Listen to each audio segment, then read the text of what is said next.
Hi dears, welcome back. പൊതുഭരണം അഥവാ public administration വളരെ ഇമ്പോർട്ടൻ്റ് ആയിട്ടുള്ളൊരു ചാപ്റ്ററാണ്. വളരെ ചെറിയ ചാപ്റ്ററാണ്. കുറച്ച് കാര്യങ്ങൾ ഈസി ആയിട്ട് പഠിച്ചു കഴിഞ്ഞാൽ നമുക്ക് എന്ത് ചെയ്യാം, വേഗത്തിൽ കുറച്ച് മാർക്ക് വാങ്ങിക്കാം. സോ ഈ ചാപ്റ്ററിൽ നിന്നും ഏറ്റവും കൂടുതൽ തവണ ചോദിച്ച കുറച്ച് ചോദ്യങ്ങളാണ് നമ്മൾ വളരെ വേഗത്തിൽ ഡിസ്കസ് ചെയ്യാൻ ഉദ്ദേശിക്കുന്നത്. സോ നമുക്ക് എന്ത് ചെയ്യാം, വേഗത്തിൽ ഏറ്റവും പ്രധാനപ്പെട്ട ഒന്നാമത്തെ ക്വസ്റ്റ്യനിലേക്ക് നമുക്ക് പോവാം. ആ ക്വസ്റ്റ്യൻ നമുക്ക് കാണാവുന്നതാണ് ഇങ്ങനെ. എന്താണ് what are the significance of public administration? പൊതുഭരണത്തിന്റെ പ്രാധാന്യങ്ങൾ എന്തെല്ലാം? അതിനുമുമ്പ് ഞാൻ ചോദിക്കട്ടെ, എന്താ പൊതുഭരണം? ടെക്സ്റ്റ് ബുക്കിൽ നിങ്ങൾ ഗ്ലാഡൻ എന്ന് പറയുന്ന വെസ്റ്റേൺ തിങ്കറിന്റെ ഒരു ഒരു ഒരു ഒരു എന്ത് കണ്ടിട്ടുണ്ടാവും, ഒരു പ്രധാനപ്പെട്ട കോട്ട് കണ്ടിട്ടുണ്ടാവും.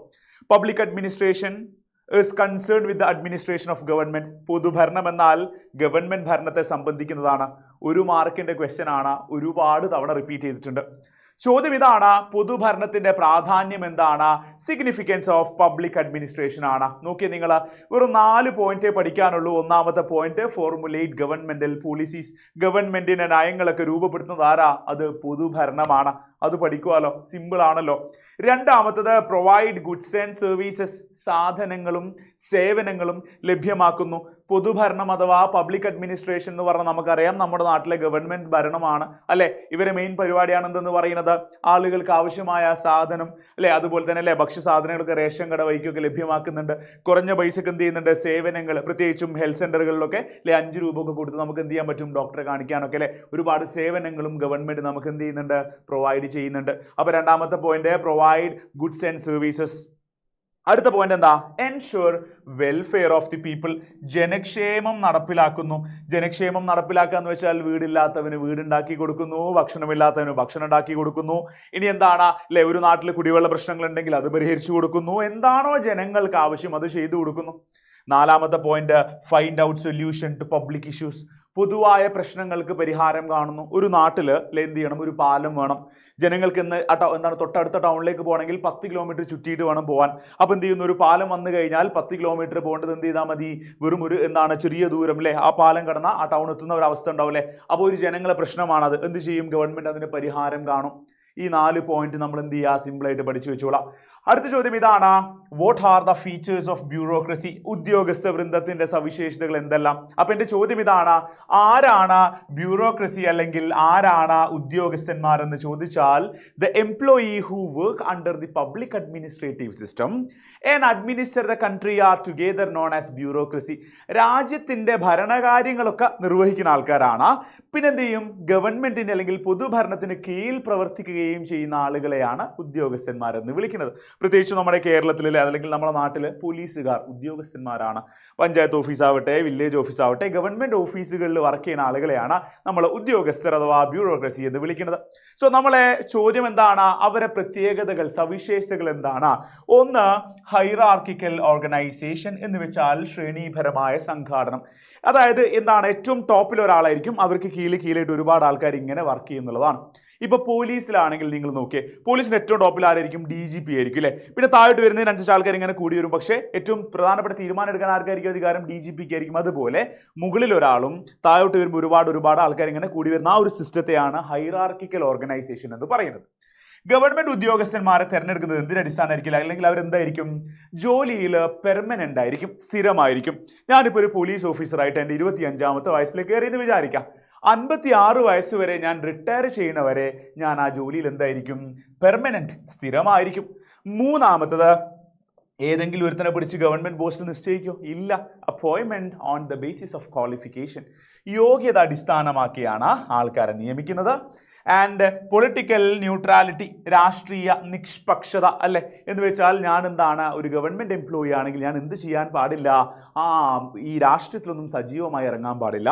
എല്ലാ ഗവൺമെന്റിനെയും ഏത് പാർട്ടിക്കാർ ഭരിച്ചാലും എല്ലാവരെയും ഒരുപോലെ പരിഗണിക്കണം എന്നാ. ആൻഡ് പ്രൊഫഷണലിസം എന്ന് വെച്ചാൽ വൈദഗ്ധ്യം, ചെയ്യുന്ന ജോലിയിൽ എന്തുണ്ടായിരിക്കണം, വൈദഗ്ധ്യം ഉണ്ടായിരിക്കണം, പ്രൊഫഷണൽ ആയിരിക്കണം എന്നുള്ള പോയിന്റ് കൂടി നമുക്ക് ഓർത്തിരിക്കാം. ആൻഡ് നമുക്കിനി എന്ത് പഠിക്കാം, ഇന്ത്യൻ സിവിൽ സർവീസ് അല്ലെങ്കിൽ ഇന്ത്യയിലേക്ക് അല്ലെ. ഇപ്പോൾ ഓരോ സംസ്ഥാനങ്ങളിലേക്ക് ആവശ്യമായ ഉദ്യോഗസ്ഥന്മാരെ തിരഞ്ഞെടുക്കുന്നത് PSC ആണ്. ഇപ്പൊ നമ്മുടെ കേരളത്തിലേക്ക് ആവശ്യമായ ഉദ്യോഗസ്ഥന്മാരെ തിരഞ്ഞെടുക്കാറാണ് കേരള PSC ആണ്. ഓക്കെ, ഇനി ഇന്ത്യ മൊത്തത്തിലുള്ള പ്രധാനപ്പെട്ട പോസ്റ്റുകളിലേക്ക് ആൾക്കാരെ തിരഞ്ഞെടുക്കുന്നത് ആരെന്നറിയോ? യൂണിയൻ പബ്ലിക് സർവീസ് കമ്മീഷൻ ആണ്, UPSC ആണ്.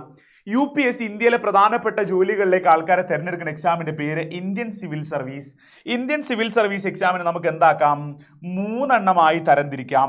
അതിൽ ഒന്നാമത്തെ പേരാണ് ഓൾ ഇന്ത്യ സർവീസ്. ഏതാണ് ഒന്നാമത്തത്? ഓൾ ഇന്ത്യ സർവീസ് ആണ് ഒന്നാമത്തത്.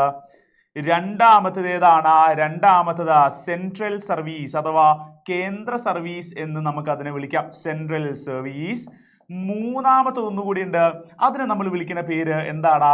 സ്റ്റേറ്റ് സർവീസ് എന്നുമാണ്. ഇങ്ങനെ 3 എണ്ണം ഉണ്ട് അല്ലേ? ഏതൊക്കെയാണ്?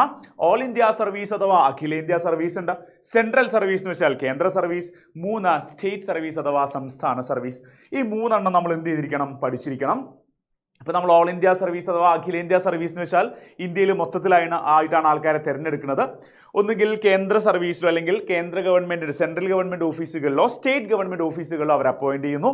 ആൻഡ് അതിന് എക്സാമ്പിൾ ആയിട്ട് നമ്മൾ പറയുന്നതാണ് IAS ഇന്ത്യൻ അഡ്മിനിസ്ട്രേറ്റീവ് സർവീസ്, രണ്ടാമത്തത് IPS ഇന്ത്യൻ പോലീസ് സർവീസ്.